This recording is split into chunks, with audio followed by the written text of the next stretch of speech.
Chapter 1. The blood-marked door. The rain had turned the cobblestones into mirrors by the time Alara reached the iron gates. Her breath came in ragged gasps, white clouds in the November cold, and her stolen cloak too heavy, too fine, dragged at her shoulders like guilt-made cloth. She'd left everything behind, the marriage contract, unsigned on mahogany, her father's fury echoing through marble halls, the life that would have buried her alive in silk and propriety. She'd heard the stories, of course. Everyone had. Don't walk the old district after dark. Don't accept invitations written in silver ink. Don't look too long at the beautiful ones who never age. But desperation made people foolish, and Alara had been desperate for 3 days now, sleeping in abandoned chapels and washing her face in fountain water, watching her coins dwindle. The house loomed before her like a throat waiting to swallow. Gothic arches climbed 4 stories into the storm-dark sky, and every window blazed with candlelight that seemed wrong somehow to steady, too golden, as if the flames themselves had been compelled to burn without flickering. The gate stood open. That should have been her first warning. Alara's hand found the iron bars, cold enough to burn. She'd heard whispers in the market that morning. The House of Thorn needs servants. They pay in gold. They ask no questions. She'd told herself it was just a noble family with eccentric habits, that the rumors of blood and immortality were peasant superstition. She'd always been skilled at lying to herself. The gate swung open under her touch with a groan that sounded almost alive. The courtyard beyond stretched vast and empty, fountain dry at its center, stone angels weeping into nothing. No servants rushed to greet her. No lights moved behind the windows. Just that steady, impossible glow and the rain hammering down like nails. Alara stepped through. The gate slammed shut behind her with a sound like a tomb ceiling. She spun, heart lurching. But the latch was simple. Iron, no lock, no trap. Just her own fear making phantoms of shadows. She forced herself forward, across the courtyard, up the wide stone steps. The massive oak doors stood slightly ajar, spilling that golden light across the threshold like an invitation, or a lure. She pushed the door open and stepped into warmth. The entrance hall stretched before her like something from a fever dream. Vaulted ceilings disappeared into darkness 3 stories up. Candles burned in iron sconces along walls paneled in wood so dark it seemed to drink the light. A grand staircase swept upward in a curve of polished marble, and everywhere tapestries, hundreds of them, depicting scenes that made her stomach turn. Battles fought under bleeding moons. Figures with 2 sharp teeth bent over prone bodies. Courts where the courtiers' eyes reflected flame like animals. You're bleeding. Alara's scream died in her throat. She spun toward the voice and found him standing in an alcove she would have sworn was empty a moment before. He was tall, that was her first thought. Tall and perfectly still in the way statues were still, wearing black that made him look carved from midnight. Dark hair fell just past his collar, and his face was all elegant angles, high cheekbones, a mouth that suggested cruelty and poetry in equal measure. Eyes so pale they seemed colorless in the candlelight. Beautiful, dangerously so. The kind of beauty that made you forget to breathe. Alara touched her palm and found blood there. She must have cut it on the gate. I am looking for work. I heard the House of Thorn. You shouldn't be here. His voice was low, textured like smoke over gravel. He didn't move closer, but somehow the space between them felt like it had shrunk. The gate was supposed to be locked. It was open. Her voice came out steadier than she'd expected. 3 days of running had burned away most of her capacity for proper fear. I need employment. I can read and write. I've managed household accounts. You're mortal. He said it like a diagnosis, like a problem. Alara's throat went dry. What else would I be? For the first time, something like emotion crossed his face, a flicker of what might have been amusement or might have been regret. He moved then, and it was wrong, all wrong, too fast and too smooth, as if he'd simply appeared 5 feet closer without traversing the space between. She stumbled backward. Her shoulders hit the door. Clever girl, he murmured, and his eyes caught the candlelight and reflected it back like a cat's, like a wolf's, like something that hunted in darkness. You know, somewhere deep down, you know what I am. I don't, but the lie withered on her tongue. She did know, had known since the gate swung open, since the candles burned to steady, since he moved like gravity didn't quite hold him the way it held normal men. Vampire. The word sat in her mind like a stone dropped in still water. He tilted his head, studying her with an intensity that made her skin prickle. Why did you come here? Really? I had nowhere else to go. The truth burst out before she could stop it. I ran away from a marriage. My father will be looking for me. I needed somewhere he'd never think to search. So you chose a house of blood. Something flickered across his features, something old and tired and almost sad. Do you have any idea what you've walked into? No, Ilara lifted her chin. Her hands were shaking, but she clasped them together, hiding the weakness. But it can't be worse than what I left. He laughed then, and it was a beautiful, terrible sound. Don't be so certain. He turned away from her, moving toward the stairs with that same liquid grace. You should leave, now. Before the door exploded inward, Ilara screamed and threw herself sideways as 3 figures poured through the entrance in a blur of movement too fast to track. She caught impressions: pale skin, dark clothes, eyes that burned like coals. One of them, a woman with hair like spilled ink, locked onto her immediately. Thorn, the woman hissed. You're keeping pets now? The man Thorn, apparently, was suddenly between Ilara and the intruders, and she hadn't seen him move. House Corvus has no business here. Leave. We have business wherever mortal blood spills on our territory. The woman's smile was all teeth. And she reeks of it. Ilara looked down at her palm. The cut had opened wider, blood dripping onto the marble. In the candlelight, it looked black. She's under my protection. Thorn's voice had dropped to something below human hearing, felt more than heard. By the accord died with the old courts. A man stepped forward, younger looking than Thorn but with eyes like graves. We take what we want now. They moved as one. Thorn moved faster. Ilara saw it in fragments, bodies colliding with sounds like breaking stone. Thorn's hand closing around the young man's throat. The woman's nails too long, too sharp, raking across his chest. Blood sprayed across the tapestries. Not red, black. Run. Thorn snarled at her, not looking away from his attackers. Upstairs. 3rd door on the left. Lock it. Don't open it for anyone but me. Ilara ran. Behind her, the sounds of violence rose to a crescendo: crashes, snarls, something that might have been words in a language she didn't recognize.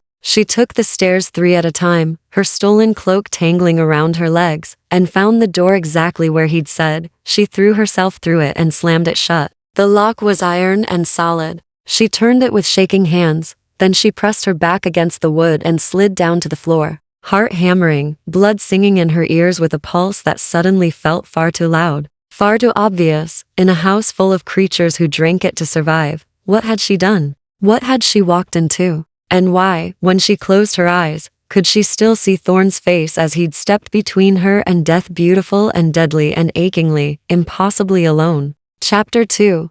The price of sanctuary. Silence that followed was worse than the violence. Ilara sat with her back against the locked door, counting her heartbeats because it was the only thing that felt real. Her palms still bled sluggishly, dark drops falling onto the floor hardwood. She noticed distantly, not marble. The room around her slowly came into focus. A study, perhaps, or a library. Shelves climbed to the ceiling, heavy with books bound in leather so old it looked black. A desk stood before a curtained window, papers scattered across its surface as if someone had left mid-sentence. A single candle burned on the mantel. Like downstairs, its flame never wavered. She should run, should find another exit, climb from a window if necessary, flee back into the rain and take her chances with her father's men rather than whatever lurked in this house. But her legs wouldn't move, and beneath the fear, beneath the shock, something else stirred: a terrible, inappropriate curiosity. House Corvus, the woman had said, as if vampires had politics,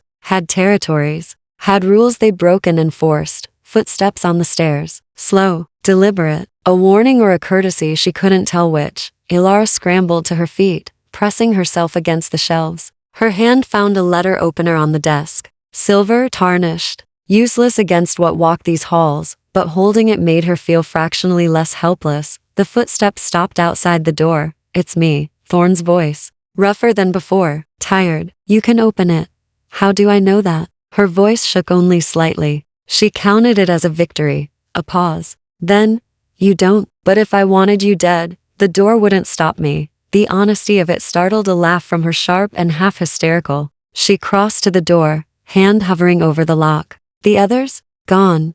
Dead? Not that easily, he sighed, and the sound was so unexpectedly human that Ilara found herself turning the lock before she'd consciously decided to. The door swung open. Thorn stood in the hallway, and the sight of him stole her breath. His black coat hung in tatters, revealing tears in the white shirt beneath, tears that showed pale skin already knitting itself together even as she watched. Black blood stained his collar, his sleeves, but it was his eyes that held her, still that unnatural pale color, but exhausted in a way that seemed to transcend the physical. "You're hurt," she said stupidly. "I'm healing." He glanced down at his ruined clothes with something like irritation. "Though this was my favorite coat, that's what concerns you." The absurdity of it burned through her fear. "They tried to kill you.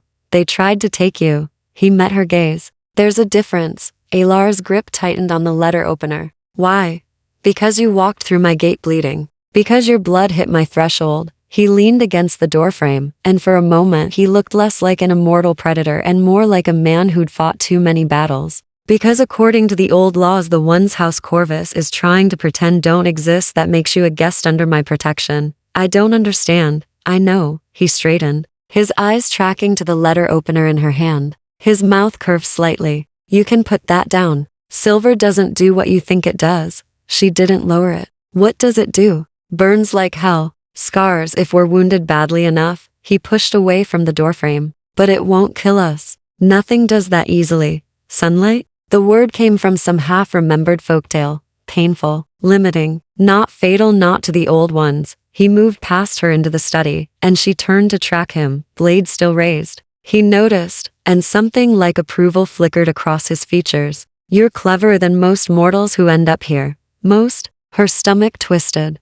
"How many have there been?" "Fewer than you're imagining." He pulled the curtain aside slightly. Beyond the window, the rain had become a deluge, and the sky was black as pitch despite the hour. "And none for a very long time." Alara forced herself to breathe slowly. "What happens now?" "Now, Thorn, let the curtain fall. Now we have a problem. House Corvus knows you're here. They'll report it to the Night Council. And the council will want to know why one of the oldest houses is harboring an unbound mortal. Unbound. Unspoken for. Unclaimed." His jaw tightened. "Not sworn to any house. Not protected by blood, oath or mark. Fair game. By the new laws. So give me to them." The words tasted like ash. If it would end this, no, the word was flat. Final. He crossed to the desk, examining the scattered papers with unseeing eyes. "You asked for sanctuary. Perhaps unknowingly, but you asked. I gave it. That matters." "Why?" He looked up at her then, really looked, and she saw something ancient and wounded beneath the perfect mask of his face. "Because the old laws are all that separate us from monsters. Because if houses can raid each other's territory for sport, if mortals are prey to be hunted rather than." He stopped, shook his head. "Because I said you were under my protection, and I don't break my word." Alara lowered the letter opener slightly. "Even if it costs you?" "Especially then." He smiled, but there was no warmth in it. "Welcome to House Thorn, Miss. I don't know your name."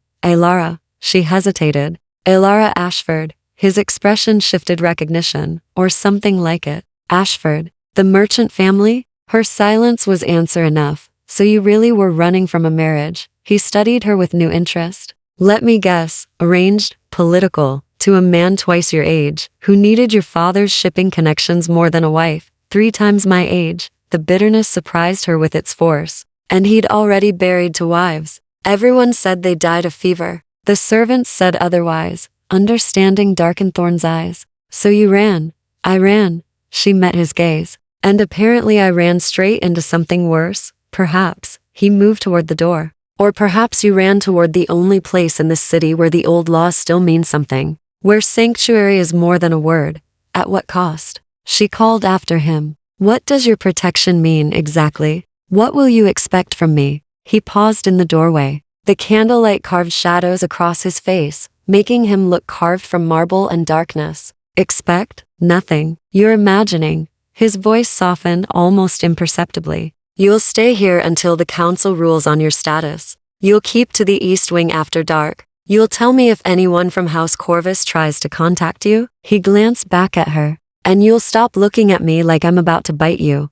Are you?" The question came out before she could stop it, not without permission. The words hung in the air between them, loaded with meanings she didn't fully understand. "That's one of the old laws too. Consent, Alara, always consent." He left before she could respond. His footsteps fading down the hallway, Alara stood alone in the study. still holding the useless letter opener, her bleeding hand throbbing in time with her pulse. Through the window, lightning illuminated the storm-racked city beyond the estate walls. She'd run from one cage into another, but this one, she realized, was something between terror and exhilaration, had a monster who answered questions, who bled to protect her, who spoke of consent and old laws as if they mattered more than hunger. Perhaps she could work with that. Perhaps she could survive this, after all. Chapter 3. Nocturnal horse. Alara didn't sleep that first night. How could she? She'd found a bedroom at the end of the east wing unlocked, as Thorn had promised. It was more opulent than anything she'd known. A four-poster bed draped in velvet the color of wine, mahogany furniture polished to a mirror shine, and windows that overlooked a garden gone wild with neglect. But luxury meant nothing when every creak of the house sounded like footsteps, every gust of wind like whispers. She sat in a chair by the cold fireplace, watching the door, still clutching that useless letter opener. Dawn came slowly, gray light filtering through heavy clouds. The rain had stopped. Somewhere below, she heard movement, careful, deliberate, as if whoever walked those halls was trying not to wake her. Her stomach cramped with hunger. She'd eaten nothing but half a stale roll in days. The hallway outside her room was empty, lit by windows she hadn't noticed in the dark. The house looked different in daylight, still gothic, still unsettling, but less like a nightmare, more like a place where someone had once lived. Before time and isolation had turned it strange, she followed the scent of bread down 2 flights of stairs. The kitchen was vast and surprisingly warm. A fire burning in a hearth large enough to roast an ox. A woman stood at the counter, gray-haired and solid, kneading dough with practiced efficiency. She looked up when Alara entered, and her weathered face creased into something between concern and resignation. "So you're the one who's got the house in an uproar?" Not a question. The woman gestured to a chair. "Sit. You look half dead." Alara sat. "You're mortal. Last I checked." The woman cut a thick slice from a loaf and pushed it toward her, along with butter and jam. "Name's Margaret. I've kept this kitchen for 30 years. Seen a lot of strange things, but never one as strange as a girl walking through that gate of her own free will. I didn't know." Alara tore into the bread, too hungry for shame. "About what this place was. Ignorance isn't much of a shield here." Margaret poured tea from a kettle that hadn't been whistling. "But the master doesn't feed from unwilling donors." "That's something." Alara paused mid-bite. "Donors? What did you think he lived on? Air?" Margaret's expression was matter-of-fact. "Vampires need blood. The old houses keep mortals who consent to it. They're paid well, protected. Some stay for decades. And House Thorn had 4 once." Margaret's hands stilled in the dough. "Before the wars started. Before the Night Council decided the old laws were inconvenient." She shook her head. "Now it's just me and the master, rattling around this tomb. Why do you stay?" Margaret's smile was sad. "Where else would I go? I'm too old for new employment, and Lord Thorn pays my grandchildren's school fees." She resumed, kneading. "Besides, he's one of the good ones. Not that the word good means much when you're talking about creatures who've watched centuries pass." Footsteps on the stairs lighter than Thorn's had been. Alara tensed. A young man appeared in the doorway, dark-skinned and elegant, in clothes that looked Victorian. His eyes found Alara immediately, and they were wrong in that same way Thorn's were, too bright to knowing, reflecting light that shouldn't reflect. "So the rumors are true." His accent was British, refined. "Thorn's taken in a stray. Watch your tongue, Dorian." Margaret didn't look up from her dough. "She's under his protection." "Oh, I know." Dorian entered the kitchen with that same unsettling grace they all had. "The whole district knows. House Corvus is demanding a council hearing." He studied Alara with open curiosity. "What did you do to warrant such attention, little mortal?" "I bled on his doorstep." The words came out sharper than intended. Dorian laughed, genuinely delighted. "How wonderfully archaic. The old threshold laws haven't been invoked in 50 years. He pulled out a chair and sat across from her, moving like water. "I'm Dorian Ashworth. I reside here, though reside might be too strong a word. I haunt mostly." "Another vampire." Alara forced herself to meet his eyes. "Obviously." He tilted his head. "Does that frighten you?" "Everything here frightens me. Honesty seems safest. But I'm still eating breakfast." "Brave then. Or foolish." He glanced at Margaret. "Is he awake?" "Dawn was 2 hours ago. You know he doesn't rise before noon." Alara's stomach tightened. "He sleeps during the day?" "All the old ones do." Dorian's gaze returned to her, assessing. We need less rest than mortals, but we're diminished in daylight, weaker, most prefer to avoid it, but you're awake. I'm only 2 centuries old, still spry. His smile revealed teeth that looked normal until she looked closely and saw the canines were just slightly too long. Thorn is over 800. At that age, the sun becomes unbearable. 800 years. The number sat in her mind like something too large to comprehend. Why are you telling me this? Ilara asked. Because you'll figure it out anyway, and ignorance will get you killed. Dorian's expression turned serious. House Corvus won't give up. They'll push for the council to override Thorn's protection claim. They'll argue you're in claimed territory, that the old threshold laws are obsolete, and if they win, then you become fair game. He said it gently, but the words landed like stones. They'll drain you slowly, keep you alive as long as possible. It's what they do to mortals who catch their attention. Margaret made a sharp sound of disgust. Ilara set down her tea. Her hands were steady, which surprised her. What can I do? Dorian leaned back. You can hope Thorn wins the hearing, or, he paused, weighing his words. You can bind yourself to this house, accept a formal mark, make yourself untouchable by their laws. What would that mean? Blood oath. Protection in exchange for service. His eyes glinted. Thorn would never force it, but it would solve the problem. At what cost? That, Dorian said softly, is what you'd need to ask him. The kitchen fell silent except for the crackling fire. Ilara stared at the remains of her breakfast, her mind racing. She'd escaped one binding contract only to be offered another, this one written in blood instead of ink. But this time, perhaps she could negotiate the terms. This time, she'd go in with her eyes open. When does he wake? She asked. Dorian's smile returned. Eager. Aren't we? Practical. Ilara met his gaze. If I'm going to survive here, I need to understand the rules. All of them. Noon, Margaret said quietly. He'll be in the library. 3rd floor. West wing. Ilara nodded. 4 hours to decide if she'd trade one cage for another. 4 hours to figure out if the monster who'd saved her life could be trusted with what remained of it. Chapter 4.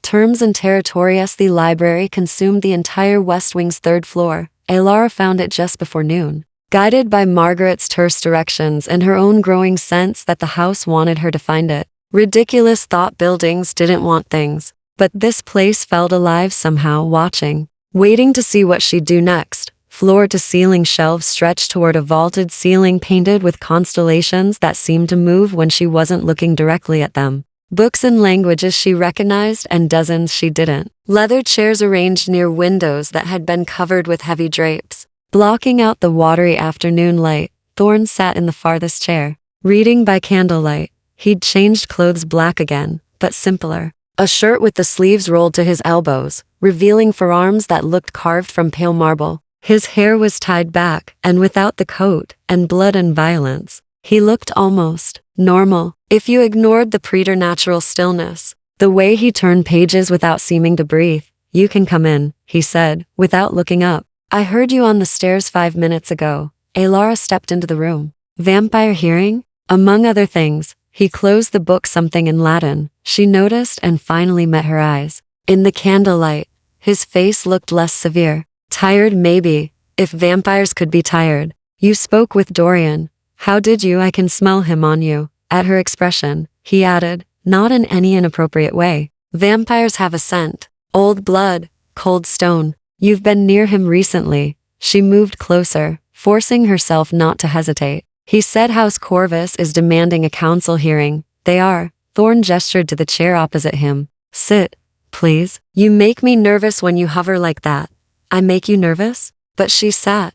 You're mortal, fragile, and currently the subject of a political battle I haven't fought in decades. He rubbed his temples, a gesture so human it startled her. Yes, you make me nervous. Ilara studied him. In the library's quiet, away from violence and strangers, she could see the weight he carried. 800 years of it, written in the tired set of his shoulders, the wariness in his eyes. Dorian said I could bind myself to your house. She kept her voice level. That it would protect me. Thorn's expression shuddered. He had no right to suggest that. Why? Is it not true? It's true. He leaned forward, elbows on his knees. A blood oath would make you part of House Thorn. Under my formal protection. Corvus couldn't touch you without declaring open war. He paused. But Dorian doesn't understand what he's asking you to give up, so explain it to me. For a long moment, he simply looked at her. Then, a blood oath is permanent. It ties your life to this house until your death. You would be bound to remain within my territory, this estate and the surrounding district. You would owe me service.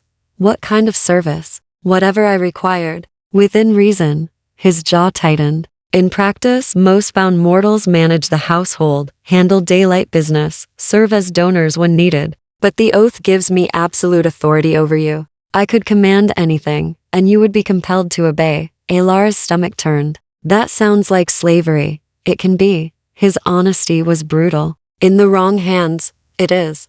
House Corvus has bound mortals they treat as livestock. House Ravenna keeps theirs in gilded cages. He met her eyes. I would never use it that way. But you'd have to trust me. And trust is a dangerous thing to give immortals. You're trying to talk me out of it.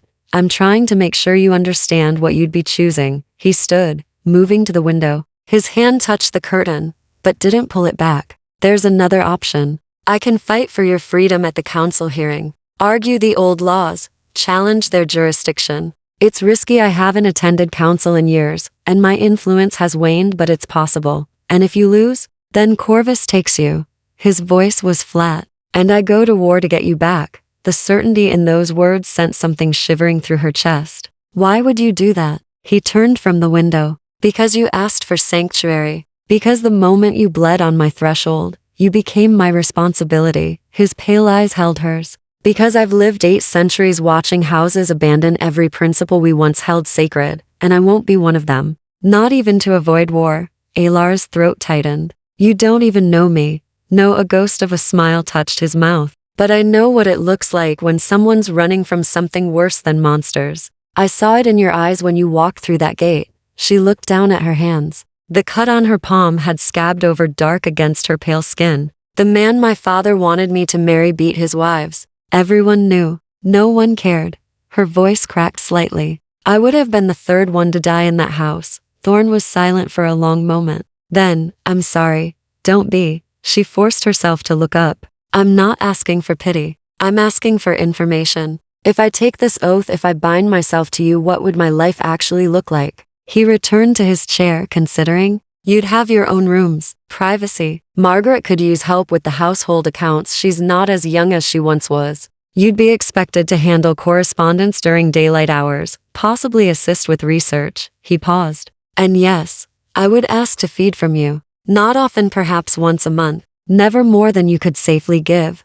Does it hurt? No, his expression softened almost imperceptibly. Not the way we do it. There's a toxin in our bite. It dulls pain, creates euphoria. Most donors find it pleasant. Heat crept up her neck. She pushed past it. And I'd be trapped here, forever. Until you died, yes. He didn't look away. I won't lie to you, Alara. It's a cage. A comfortable one, with a warden who would treat you well, but still a cage. She thought of her father's house. The marriage contract. The man with cold eyes, who'd already buried 2 wives. She thought of House Corvus draining her slowly, keeping her alive as long as possible. She thought of Thorn stepping between her and death, his coat in tatters, black blood on his collar. Consent, he'd said. Always consent, if I agree, she said slowly. I want terms. His eyebrows rose. Terms? You said blood oaths give you absolute authority. But you also said you'd never abuse it. She lifted her chin. Prove it. Write limitations into the oath. No commands that violate my dignity. No feeding without explicit consent each time. Access to books, education, the freedom to walk the grounds. Thorn stared at her. Then, incredibly, he laughed a real laugh, surprised and almost delighted. You want to negotiate with a vampire.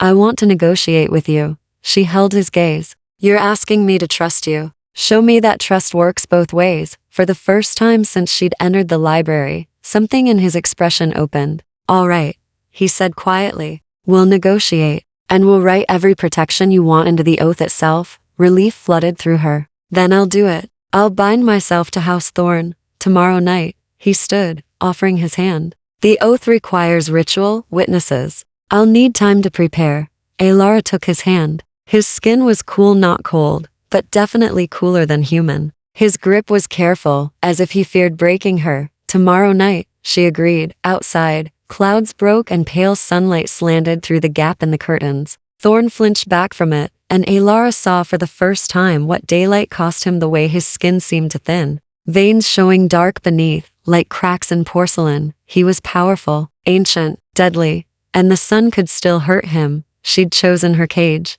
Now she could only hope the lock would hold from both sides. Chapter 5. Blood and Parchment. The day passed in a strange suspension of time. Alara wandered the east wing, discovering rooms that felt frozen mid-breath. A music room with a pianoforte gathering dust. A conservatory where dead vines climbed broken glass. A portrait gallery full of faces that watched her pass with painted eyes. All of them beautiful. All of them cold. Margaret found her there as afternoon shadows lengthened. "These are the former residents," the older woman said, coming to stand beside her.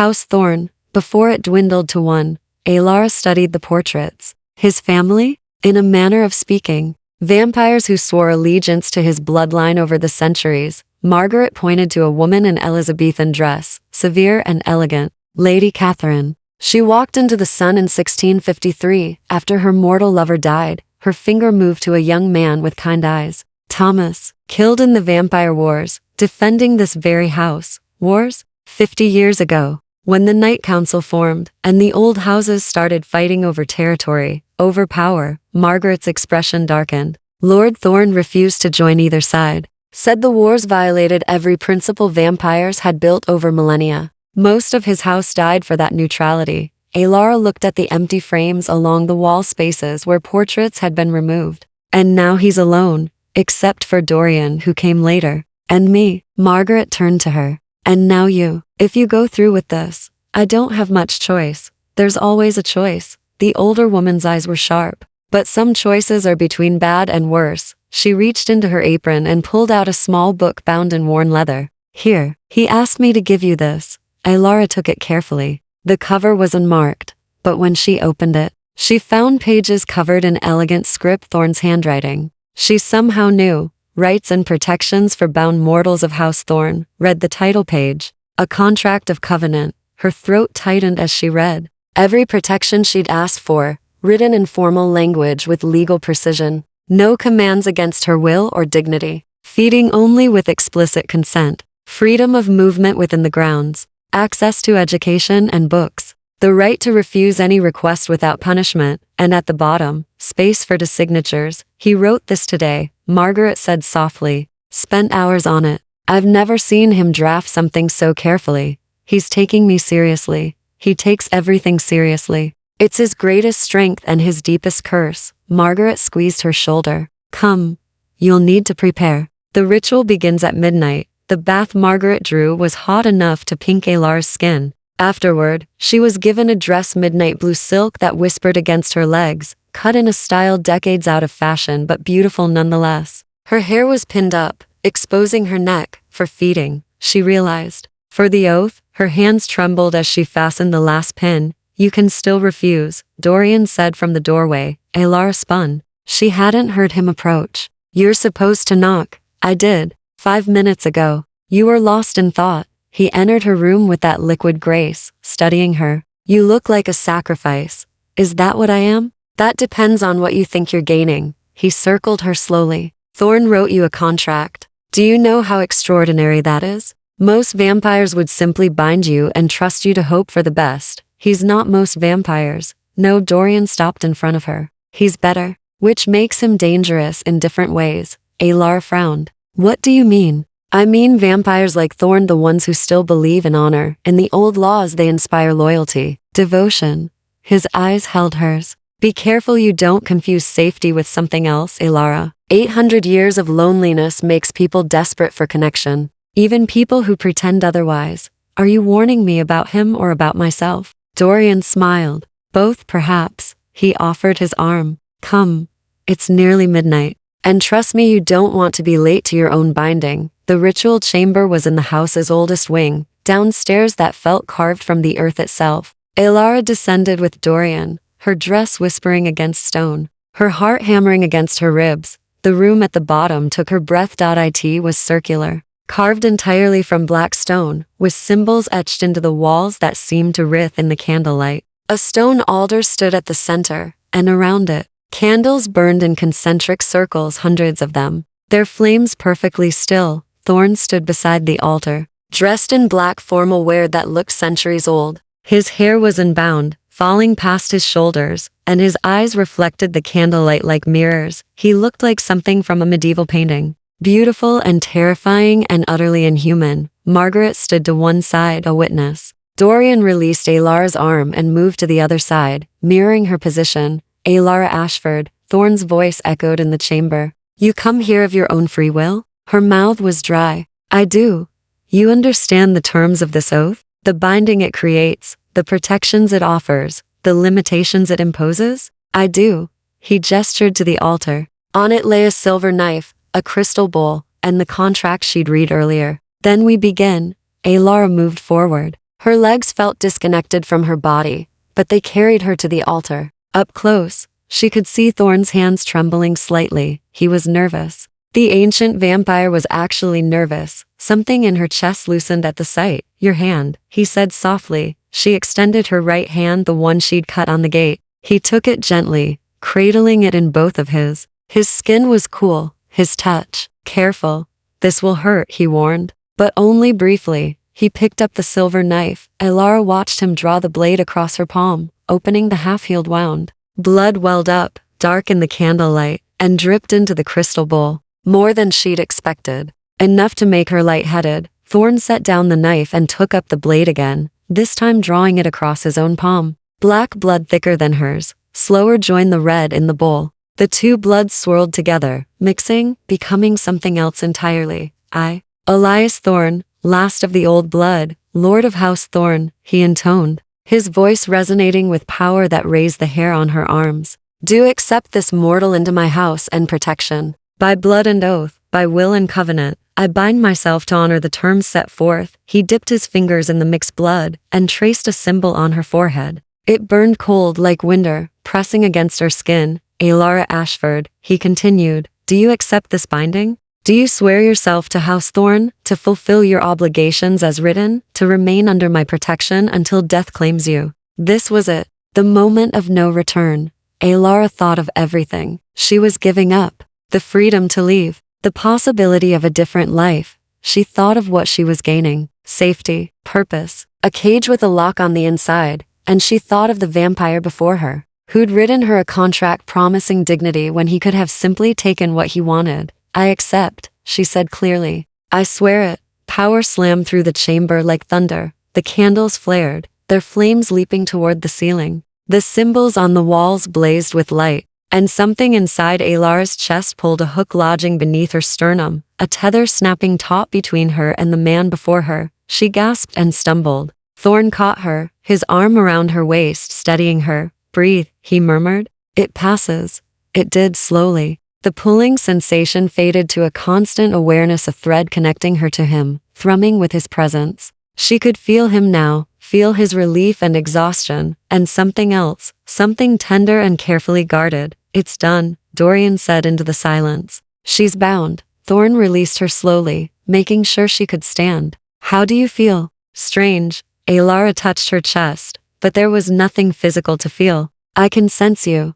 The oath creates a bond. You'll always know where I am, whether I'm in danger. His pale eyes searched her face. Are you all right? She should be terrified, should be regretting this already. Instead, she felt strangely calm. Safe even, with that thread humming between them. I'm all right, she said, and meant it. Chapter 6. The council summons. The summons arrived 3 days later. Alara had spent those days learning the rhythms of House Thorn, Margaret's efficient movements through the kitchen, Dorian's occasional appearances and disappearances. The way the house itself seemed to breathe differently at night when Thorn was awake. She'd taken over the household accounts as promised. Discovering decades of meticulous records written in Thorn's elegant script, she'd also discovered the bond.it was always there now, that awareness of him. A warmth in her chest when he was near, a pull when he moved to another part of the house. Sometimes emotions leaked through his weariness, his careful control, his concern whenever she came too close to the windows during his waking hours. He'd been careful with her.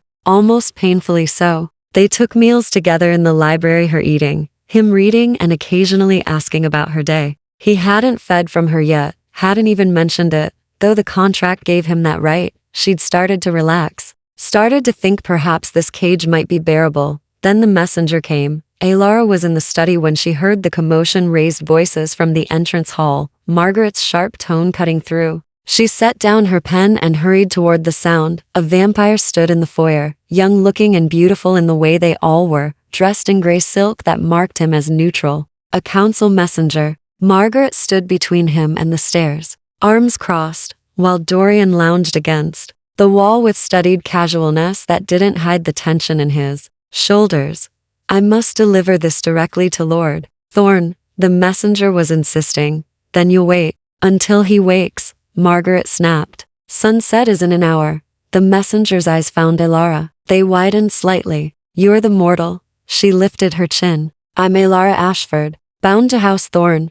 So the rumors are true. He moved toward her with that fast grace. Dorian shifted, blocking his path. The messenger stopped, hands raised. Peace. I'm merely delivering the council's summons. What summons? Alara's stomach tightened. House Corvus has formally challenged Lord Thorn's claim of protection. The Night Council has called a hearing to determine your status. His smile was cold. 3 nights hence, at the council hall, Lord Thorn's presence is required. As is yours. The bond in her chest flared hot. She felt Thorn wake, felt his instant awareness of the messenger in his house, his spike of anger and something darker, fear. Footsteps on the stairs. Thorn appeared, moving with controlled fury. He wore only a shirt and trousers, his hair unbound, and his eyes blazed with that inhuman light. You dare enter my house before sunset? His voice was soft, deadly.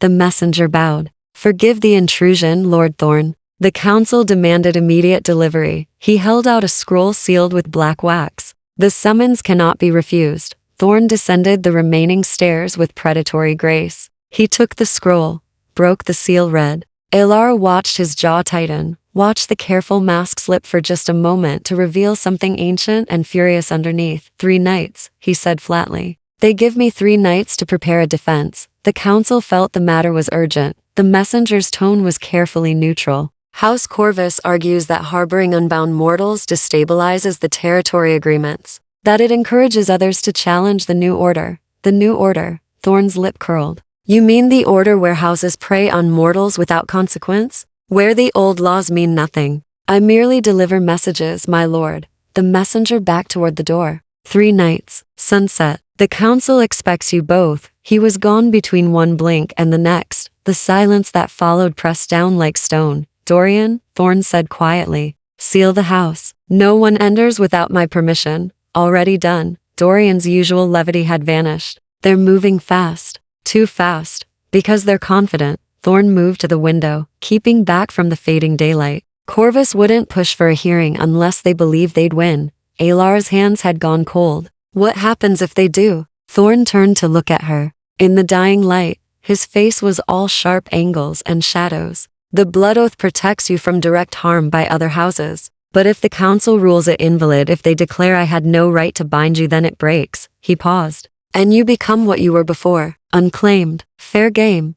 Can they do that? Her voice came out steadier than she felt. Break an oath that's already sealed? The council claims authority over all vampire law. Thorn's hands clenched, including the power to dissolve bindings they deem improper. Margaret spoke from where she'd been standing silent. What's their argument? You followed the old rites. The girl consented. There's precedent going back centuries. Their argument is that the old rites are obsolete, that I should have petitioned the council for permission before binding a mortal. Thorn's laugh was bitter. They want all power centralized, every house dependent on their approval, and you refuse to acknowledge that power, Dorian said. You bound her under the old laws, bypassing them entirely. They can't allow that to stand. Alara's mind raced. So this isn't really about me. It's about you. About whether the old houses still have autonomy. Smart girl. Dorian's expression was grim. You're a pawn in a much larger game. No, Thorn's voice cut through. She's not a pawn.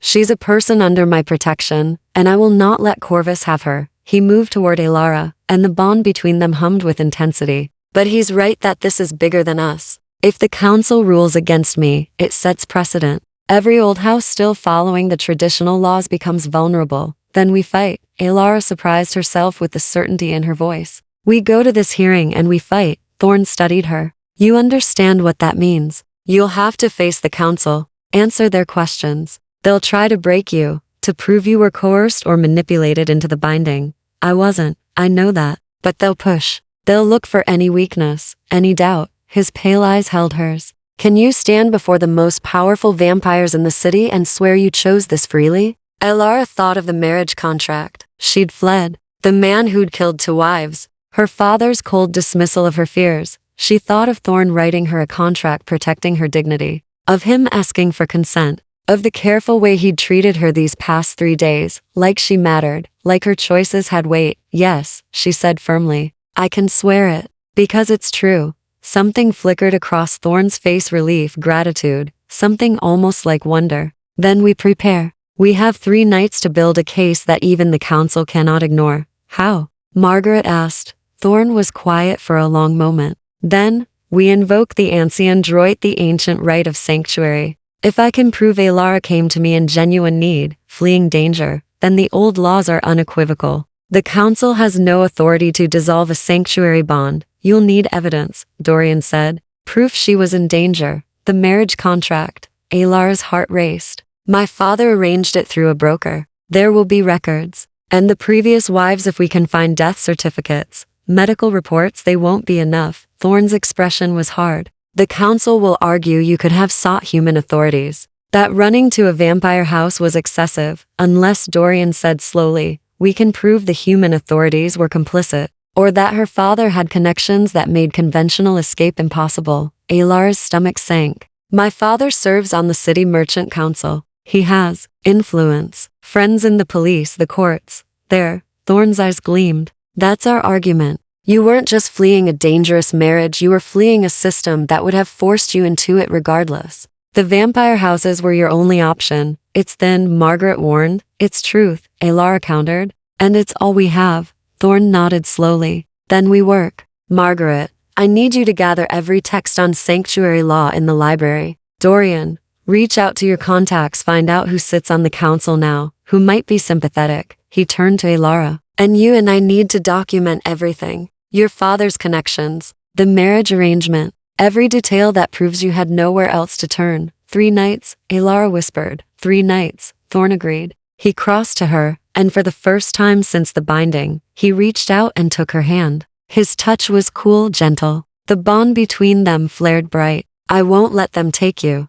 Whatever it costs. Alara squeezed his hand, feeling the truth of his words through their connection. War was coming. She'd known it since she walked through those gates, but now, at least, she wouldn't face it alone. Chapter 7. Buried Truths. They worked through the night. The library became a war room. Books on vampire law stacked beside ledgers documenting Alara's father's business dealings. Margaret brewed endless pots of tea while Dorian disappeared and reappeared with whispered intelligence from contacts across the city. And Alara sat across from Thorn at the long table, dredging up every painful detail of the life she'd fled. His name was Victor Hadley, she said, her voice steady despite the tremor in her hands. 63 years old, textile magnate. My father owed him money, a bad shipping investment that went wrong. Thorn wrote in precise script, documenting everything. And the marriage was payment? Essentially. Though they called it an advantageous alliance. She stared at her cold tea. Hadley needed my father's trade routes.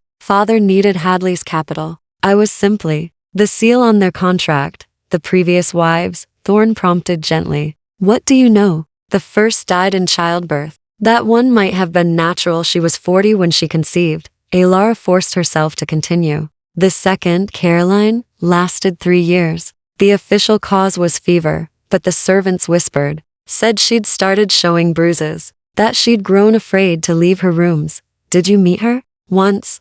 At a charity function. She barely spoke. When she did, she flinched at loud noises. The memory made Alara's stomach turn. She died 2 months later. And 6 months after that, my father received Hadley's proposal. Thorn's pen paused. You're certain he killed her? I can't prove it. But yes.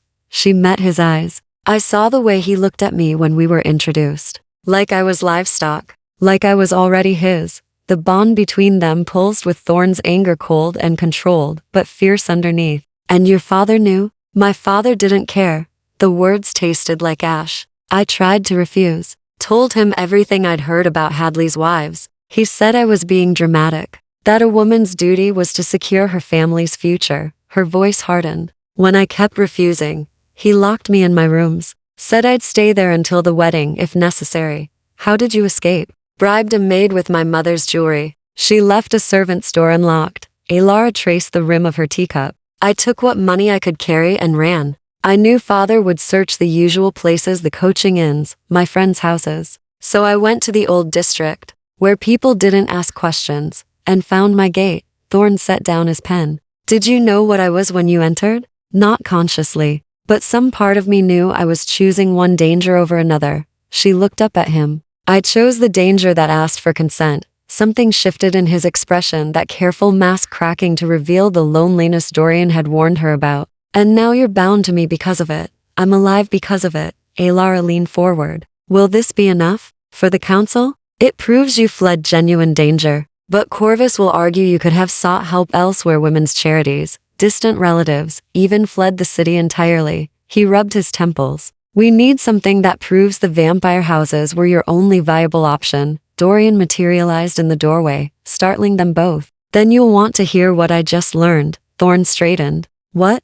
"Victor Hadley sits on the city's Judicial Oversight Committee. Appointed 2 years ago." Dorian's smile was sharp. "Which means he has direct influence over every judge and magistrate in the district. Any complaint Alara filed would have crossed his desk. Can you prove that?" Alara's heart raced. "Better. I can prove he's used that influence before." Dorian tossed a folder onto the table. 3 women filed complaints against Hadley over the past decade. Servants, mostly. Allegations of abuse, assault. Every case was dismissed without investigation. Thorn grabbed the folder, flipping through the documents. "Where did you get these?" "A clerk who owed me a favor." "Human. Before you ask, I didn't compel anyone." Dorian leaned against the bookshelf. "The point is, Alara couldn't have sought human justice.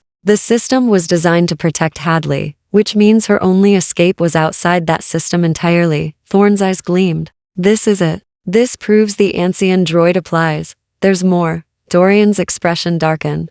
"Hadley has connections to House Corvus. Nothing official, but he's attended their gatherings, provided them with access to vulnerable women." Alara felt sick. "What kind of access?" "The kind that ends with drained bodies in the river." Dorian's voice was gentle despite the brutal words. "I'm sorry, but it means Corvus has a personal interest in seeing you return to Hadley. He likely promised them you in exchange for his continued cooperation." The room spun. Alara gripped the table edge. "I was never just escaping a marriage. I was escaping a feeding contract." Thorn stood abruptly, power radiating off him like heat. "Corvus arranged your marriage. They planned to take you once Hadley had broken you enough that no one would investigate your death. Can we prove that?" Margaret asked from the doorway, her face pale. "We don't need to prove it for the council hearing." Thorn's voice was cold with fury. "We just need to make the implication clear. That Corvus is challenging my sanctuary claim because I interfered with their hunting arrangement. That's a serious accusation," Dorian warned.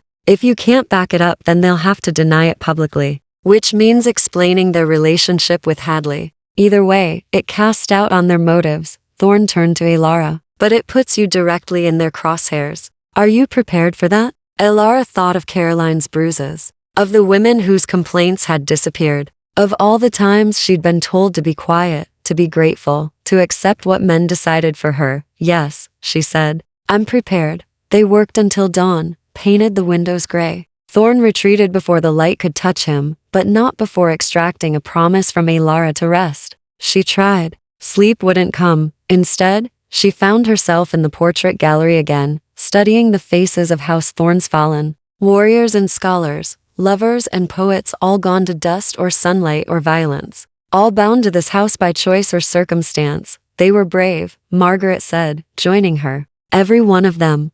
Were they happy? Some. Others found purpose. Which is close enough. The older woman studied Alara. "You're afraid." "I'm terrified." Alara touched the bond in her chest. Thorn was resting, his presence dim but constant. I'm about to stand before the most powerful vampires in the city and accuse them of trafficking in human lives. If this goes wrong, Lord Thorn will burn the city down to protect you." Margaret's voice was matter-of-fact. "I've served this house for 30 years. I've seen him fight wars, broker peace, watch everyone he cared about die or leave. He doesn't form attachments easily. But when he does," she paused, "that bond you share, it's not just magical obligation. You feel it too, don't you?" Alara's breath caught. Through the bond, she could sense Thorn even in sleep, his steady presence, the careful control he maintained even in rest, the loneliness that ran through him like a seam of darkness. "I feel it," she whispered, "then trust it. Trust him." Margaret squeezed her shoulder. "And trust yourself. You survived your father, Hadley, and 3 days alone in the city. You can survive this." Alara nodded, though doubt still gnawed at her. She touched her neck and marked still, no feeding despite the oath. Thorn hadn't asked, hadn't even hinted, as if he was afraid his need would taint the protection he offered, or perhaps he was simply giving her time to adjust, to settle into her cage before testing its boundaries. 2 more nights until the hearing. 2 more nights to prepare for war. Alara returned to the library and picked up her pen. If she was going to stand before the Night Council, she'd do it armed with every truth she could gather, even the ones that cut deepest. Chapter 8.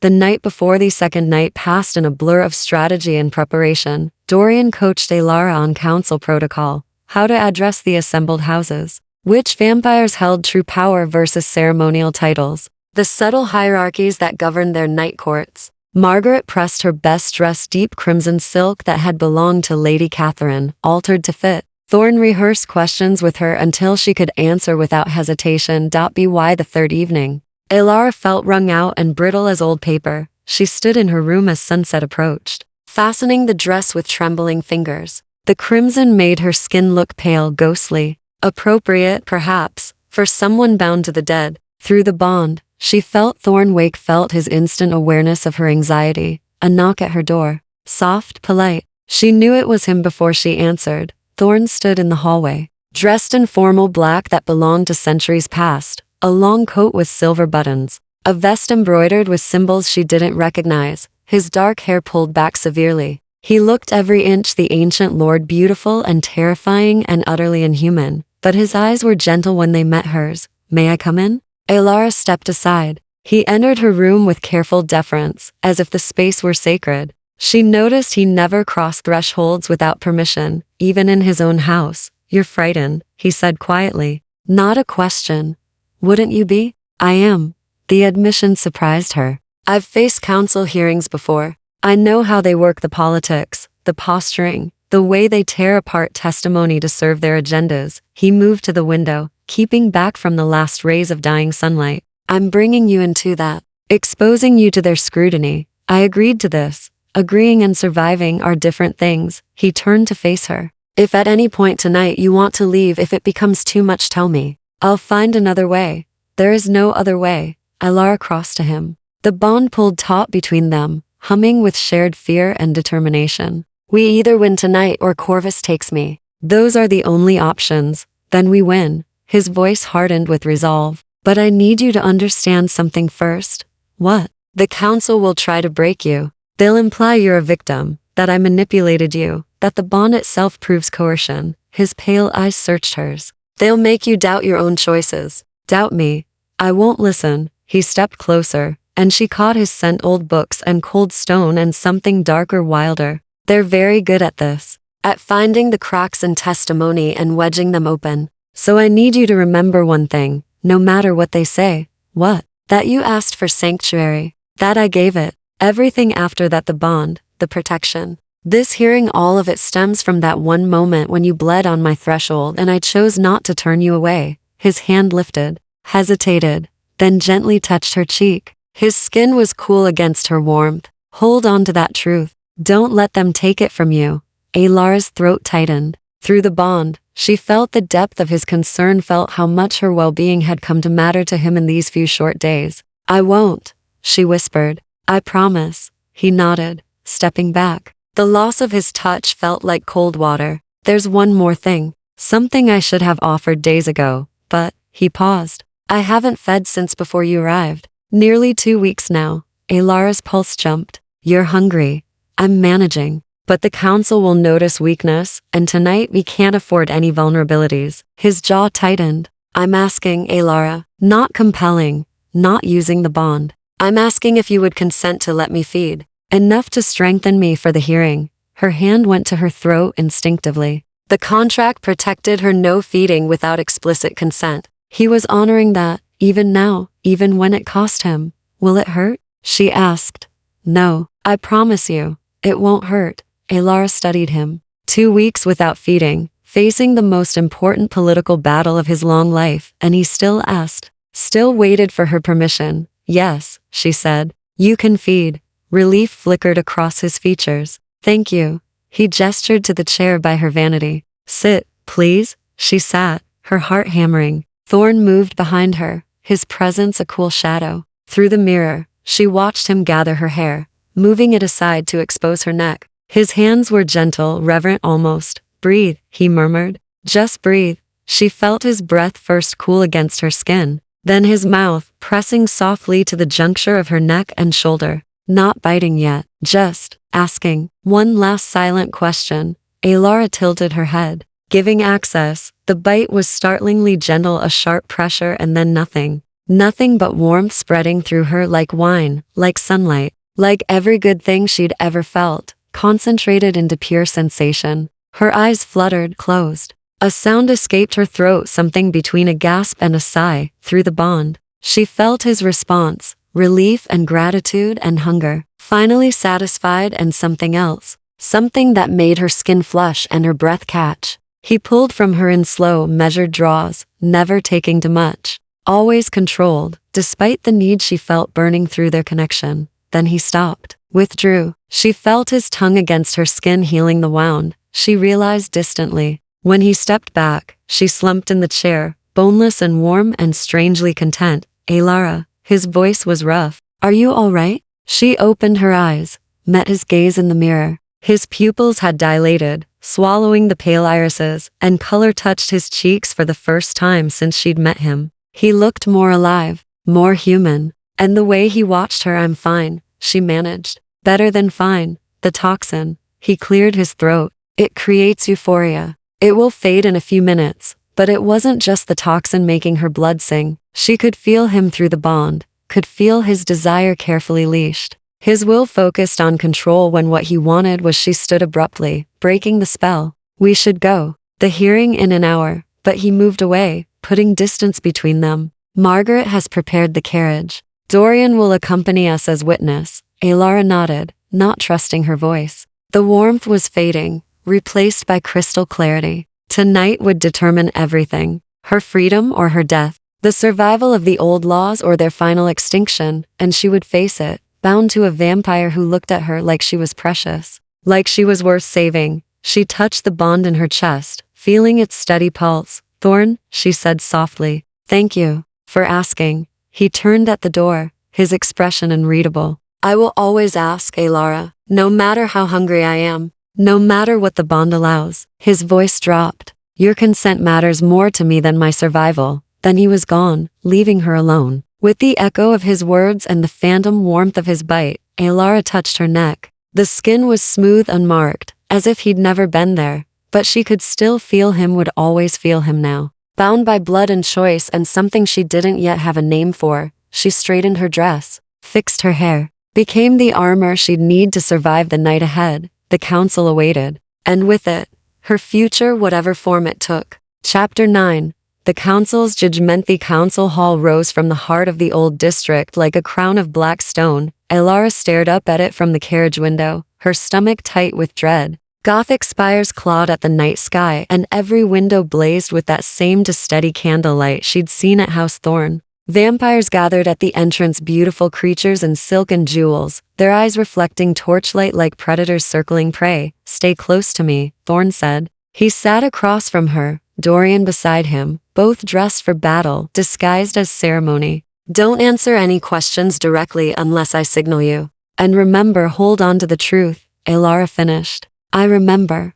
The carriage stopped. A footman, human, she noticed with shock, opened the door. Thorn descended first, then offered his hand. When Alara took it, the bond flared bright, and she felt his steady presence wrap around her like armor. They entered together. The grand hall stole her breath. Vaulted ceilings disappeared into shadow 3 stories up. Candles burned in iron chandeliers, casting dancing light over assembled vampires, dozens of them, hundreds maybe, arranged in tiered seating that circled a central floor. At the far end, 7 thrones stood on a raised dais, and in each sat a figure radiating ancient power. The Night Council, House Thorn. A voice rang out, echoing off stone. You stand accused of violating territorial accords and binding a mortal without council sanction. How do you answer? Thorn's hand tightened on Alara's. They walked forward together, Dorian following at a respectful distance. Every eye in the hall tracked them. Alara felt their hunger, their curiosity, their contempt for the mortal who dared enter their domain. I answer that I followed the ancient droit,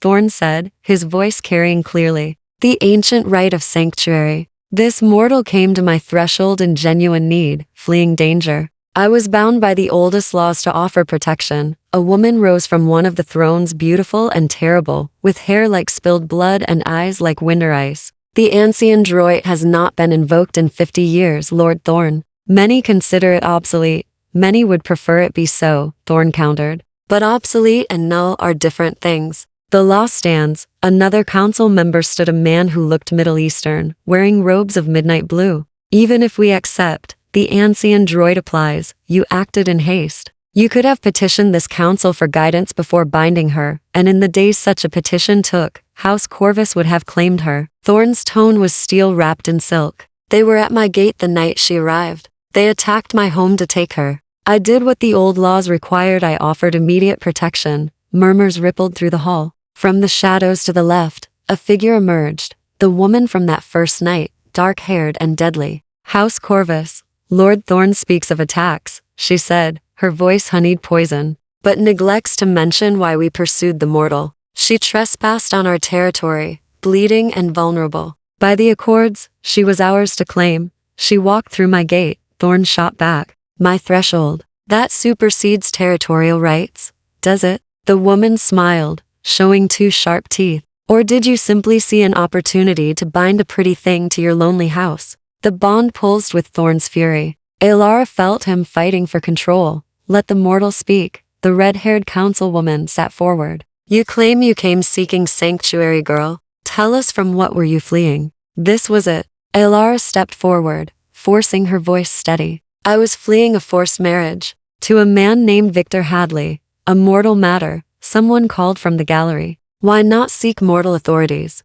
Because Victor Hadley is the mortal authority. Alara's hands clenched. He sits on the Judicial Oversight Committee. 3 women filed complaints against him for abuse. All 3 cases were dismissed without investigation. I had no recourse in the human world. Convenient, the Corvus woman purred. Do you have evidence of these claims? Dorian stepped forward, presenting documents. Death certificates for Hadley's previous wives. Complaint records. Documentation of his position. He paused. And evidence of his relationship with House Corvus. The hall erupted. Vampires rose from their seats, voices clashing. The red-haired woman raised her hand, and silence fell like a blade. Explain, she commanded. Dorian's voice was calm, damning. Victor Hadley has attended House Corvus gatherings for 5 years. He's provided them with access to vulnerable women servants, orphans, those without family, to question their disappearance. In exchange, Corvus used their influence to protect him from mortal law. This is slander, the Corvus woman hissed. This is documentation. Dorian laid papers on the council floor.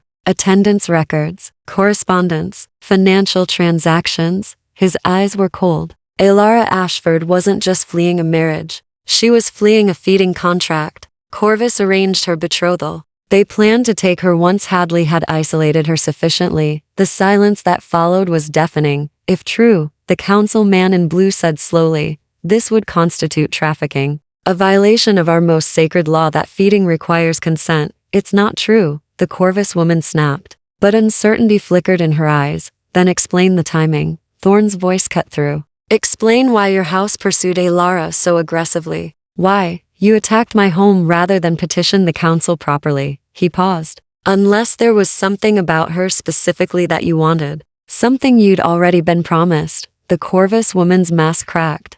She came to vampire territory bleeding. That makes her fair game by the new accords. The new accords do not supersede the ancient droit. The red-haired councilwoman stood, her power filling the hall. And they certainly do not permit trafficking arrangements with mortals. She turned her ice blue gaze on Corvus. You will submit to investigation. If these allegations prove true, House Corvus will face sanctions. This is absurd. Silence. The word was a whip crack. The councilwoman looked at Alara. You mortal. Did Lord Thorn coerce you into the blood oath? No, Alara's voice rang clear. He offered me a contract. Written protections. The right to refuse anything that violated my dignity. She met the vampire's gaze. He gave me more choice than any human man ever had.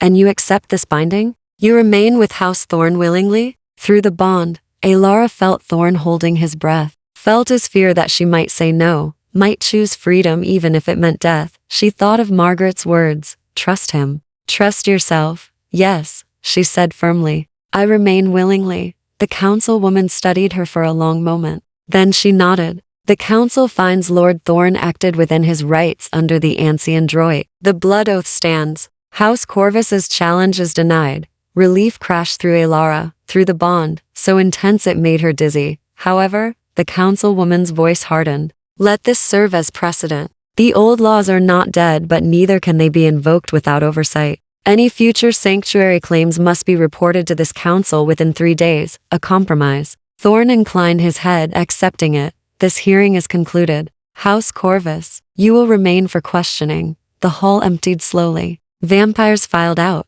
shooting glances at Alara, some curious, some hostile, some almost respectful. She'd challenged their new order and survived. Outside, in the cool night air, Alara's legs finally gave out. Thorn caught her, steadying her against him. You were magnificent, he murmured. I was terrified, brave and terrified. The best combination. He smiled, genuinely smiled, and the sight transformed his face. You're safe now. The council has ruled. Dorian joined them, looking satisfied. Corvus is finished. That investigation will destroy them. Good. Alara's voice was hard. She thought of Caroline's bruises, of the disappeared women. They deserve it. Thorn guided her to the carriage. As they pulled away from the council hall, Alara watched it recede into darkness. They'd won. She was bound to House Thorn forever now. But the cage had been her choice, and somehow, with Thorn's hand in hers, and the bond humming between them, it didn't feel like a cage at all. It felt like coming home. Chapter 10. Dawn breaking. 3 months passed. Winter melted into early spring, and House Thorn began to breathe again. Margaret hired 2 new servants, mortals who came willingly, drawn by fair wages and the protection of a house that followed the old laws. Dorian took on the task of rebuilding political alliances with other traditionalist vampires. And Alara discovered what it meant to truly live rather than merely survive. She woke one morning to sunlight streaming through her windows, her rooms. Truly hers now, decorated with books she'd chosen and furniture she'd arranged. The bond in her chest hummed softly. Thorn was sleeping, deep in the windowless chambers below. But his presence was a constant warmth. She dressed and descended to the kitchen, where Margaret was kneading bread with practiced efficiency. There's tea, the older woman said, without looking up. And letters. 3 came for you this morning. Alara's hands trembled slightly as she opened them. The first was from a women's charity she'd contacted. They wanted to meet, to discuss Victor Hadley's victims and what justice might still be possible. The second was from Dorian's contact at the city archives, confirming they'd found more complaint records. The third made her breath catch. Miss Ashford, it began in script she recognized. I write to inform you that Victor Hadley has withdrawn from public life following certain revelations about his character. Your father's business has suffered accordingly. I thought you'd wish to know. Dorian. She smiled, folding the letter carefully. Hadley's empire was crumbling. The women he'd hurt would never get perfect justice, but they'd get something. And her father would learn that daughters were not commodities to be traded. Good news? Margaret asked. Very good. Alara sipped her tea, savoring the warmth. Is everything ready for tonight? The dining room is prepared. Dorian has promised to be on his best behavior, which means he'll only be mildly insufferable. Margaret's eyes softened. It's good to see this house hosting guests again. It's been too long. Tonight, 3 vampires from other old houses would dine with them, a political dinner, cementing alliances that had fractured during the wars.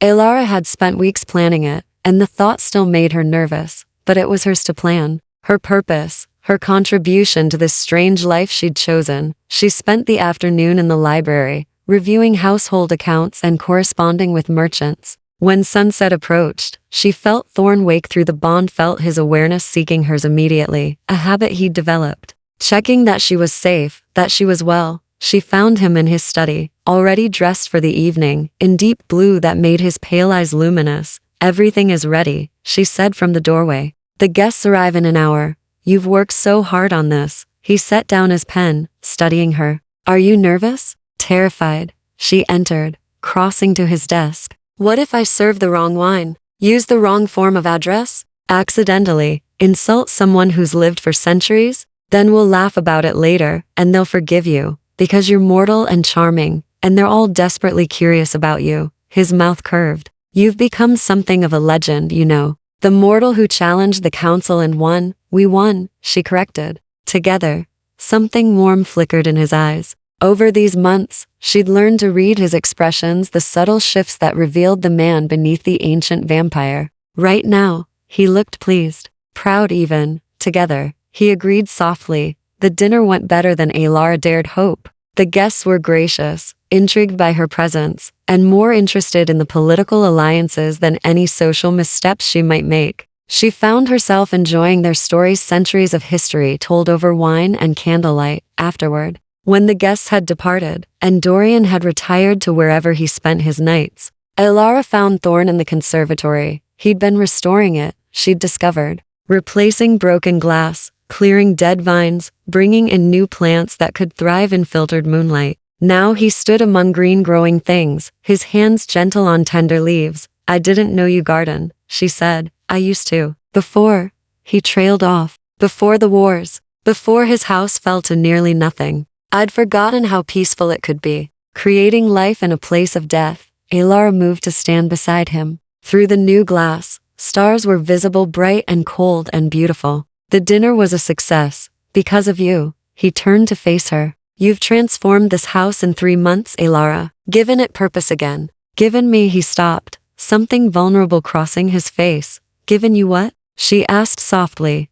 "Hope." The word seemed difficult for him. I'd forgotten what that felt like. The bond between them thrummed. Over these months, it had deepened, strengthened. She could feel his emotions more clearly now, and he hers. The careful walls he'd built around himself had started to crumble, letting her see the loneliness he'd carried for centuries. "Thorn," she said carefully, "what we have, this bond, this connection, is it just the blood oath? Or is it more?" His hand lifted, cupping her cheek with that same careful gentleness he always showed. "It's more, Alara, at least for me. Has been since you stood in that entrance hall, bleeding and terrified, and still brave enough to demand answers." Her heart raced. "I thought maybe I was imagining it, that the bond was making me feel things that weren't real. The bond amplifies what's already there. It doesn't create feelings from nothing." His thumb traced her cheekbone. "What do you feel?" Alara's breath shook. "Safe, seen, like I matter, not because of what I can provide, but because of who I am." She paused. "And something else. Something that grows stronger every time you ask permission to feed. Every time you write me notes about books I'd like. Every time you check on me through the bond, just to make sure I'm happy." "What?" His voice was barely above a whisper. "Love," she said. "I think I'm falling in love with you." For a long moment, he simply stared at her. "Then, I'm 800 years old. I've seen empires rise and fall. I've watched everyone I cared about die or leave." His voice roughened. "And in all that time, I've never felt what I feel when you walk into a room. Never wanted anything the way I want your happiness. Thorn, I love you." The words seemed torn from him. "I've loved you since you negotiated terms for your own binding. Since you stood before the council and refused to be a victim. Since you chose to stay even after you were safe." His forehead touched hers. "I love you. And I know I shouldn't. You're mortal. You'll age and die and leave me alone again, and it will destroy me. But I can't seem to stop." Tears pricked Alara's eyes. "What if I don't want you to stop? What are you saying?" She thought of everything she'd learned these past months. The way vampires were made in exchange of blood, a choice, a transformation that was agony and rebirth. She'd researched it secretly, wondering, hoping. "You offered me a choice once. Mortality or immortality? Partnership or possession? She pulled back to meet his eyes. I'm choosing partnership. I'm choosing forever. If you'll have me. His expression transformed shock and joy and fear warring across his features. You want to turn? To become vampire? Yes. Her voice was steady. I want centuries with you. I want to help rebuild what was lost. I want to stand beside you, not as your bound mortal, but as your equal. It's not an easy transformation. The pain I've survived pain before. She touched the bond between them. And this time, I won't survive it alone. Thorn kissed her then finally, after months of careful distance and restrained desire. His mouth was cool against hers, gentle and hungry and reverent all at once. The bond blazed between them, singing with shared emotion. And Alara felt his love wash over her like a wave. When they pulled apart, both breathing hard, he rested his forehead against hers again. Not tonight, he said hoarsely. Give me time to prepare properly, to make it as safe as possible. How long? A week. He kissed her again, softer. One more week of mortality. Then, if you still want it, I'll give you forever. Alara smiled against his mouth. I'll want it. They stood together in the conservatory among growing things, bathed in moonlight and starshine. Outside, the city sprawled in darkness. Inside House Thorn, something new was beginning. A mortal girl had walked through those gates, fleeing death. In 7 days, she would walk out transformed, equal to the monster who'd saved her, partner to the man who'd shown her what love could be. The cage had become a kingdom, and she would rule it beside him, immortal and free, for all the centuries to come. Epilogue. 6 months later, the Night Council convened again. But this time, 2 representatives from House Thorn attended. Lord Elias Thorn and Lady Alara Thorn, both ancient in their way, both committed to rebuilding what had been broken. The old laws would not die. Not while they lived to uphold them, and they would live forever.